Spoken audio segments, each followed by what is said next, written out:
Hola, mi nombre es Camilo, ese es el canal del Señor Catastro. Aquí aprendes de administración pública para ayudar a tu comunidad.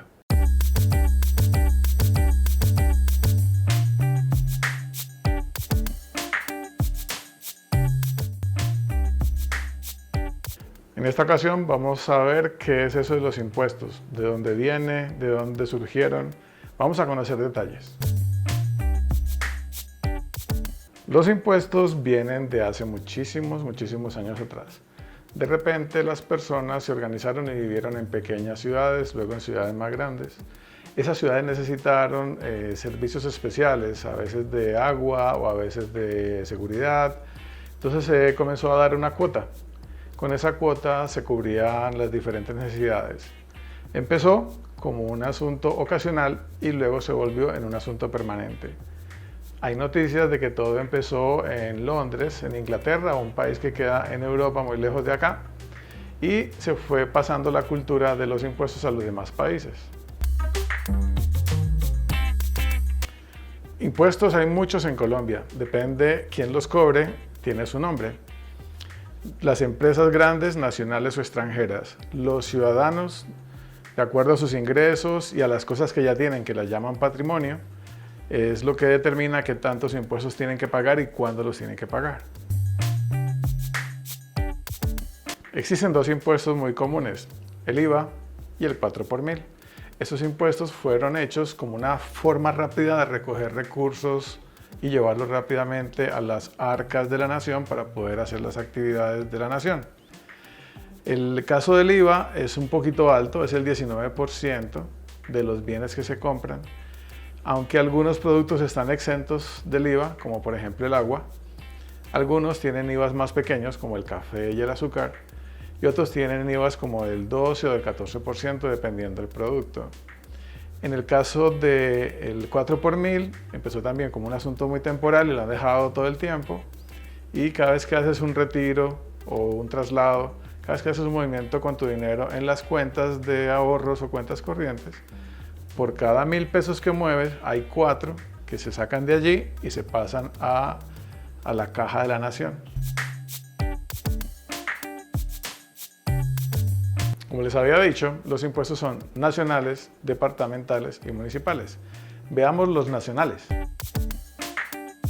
IVA, impuesto a la renta y ganancias ocasionales, timbre, impuesto nacional al consumo, impuesto a la riqueza.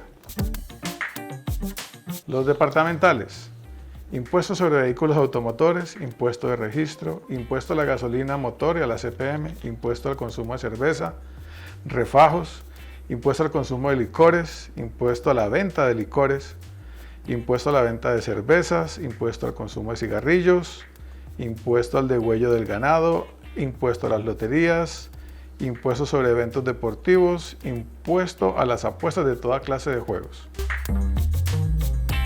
Los municipales, impuesto de industria y comercio, impuesto complementario de avisos y tableros, impuesto predial, impuesto de vehículos e impuesto de delineación urbana. En Colombia existe una entidad que se llama la DIAN, Dirección de Impuestos y Aduanas Nacionales. Esta organización tiene un calendario en los cuales se deben hacer las contribuciones o tributos, que es el otro nombre de los impuestos.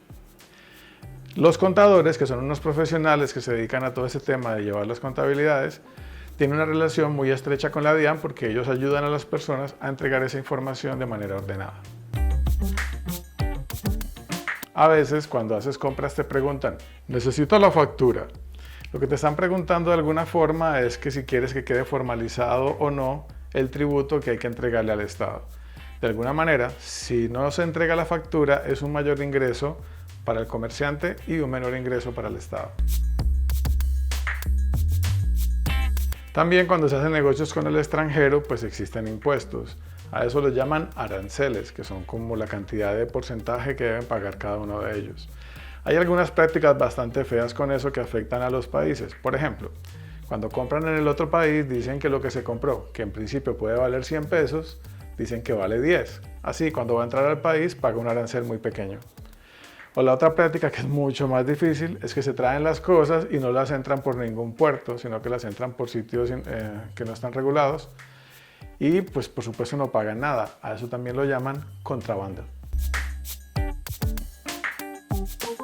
Hay países como Estados Unidos, cuando tú vas de viaje y haces una compra, pues ahí pagas unos impuestos, allá los llaman los tax. Y cuando tú llegas al aeropuerto, te puedes aproximar a la oficina de impuestos y decir, vea, yo la verdad es que no soy de ese país, me cobraron unos impuestos cuando compré unas cositas. ¿Será que usted me devuelve los impuestos? Y te los devuelven. ¿Qué se usan los impuestos? En muchísimas cosas.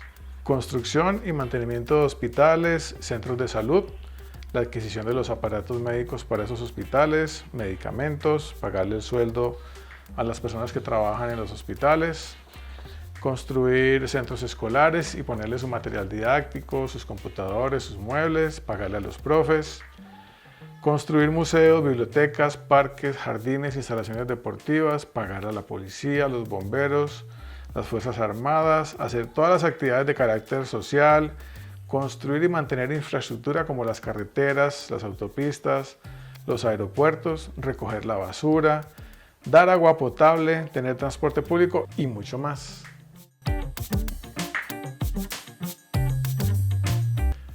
Se recogen todos esos impuestos y hay un lugar donde llega la mayor parte de ellos y un buen pedazo, el más grande, se distribuye a través de algo que se llama el Sistema General de Participación. Con ello se cubre la educación, la salud y el saneamiento básico. Lo último se refiere a alcantarillados y a rellenos sanitarios para el manejo de los residuos que producen en las ciudades. Para que se hagan una idea, por cada persona que en Antioquia atribuye 100 pesos que van a llegar al Sistema General de Participación, a Antioquia le regresan 70 pesos para ser distribuidos a todo su territorio. Pero en otros municipios donde hay muchísimo menos recursos, por cada 100 pesos que ese municipio logra poner a la nación para que se vaya al Sistema General de Participación, es posible que le regresen cerca de 180 y hasta más pesos, porque de alguna forma quienes tienen más contribuyen a quienes tienen menos. Deseo que esta información haya sido útil. Recuerda que puedes escribir tus preguntas y ponerlas acá abajo. Suscríbete, dale like, escríbenos por las redes y revisa también los links que hemos colocado aquí abajo respecto a los temas que vimos el día de hoy. Chao.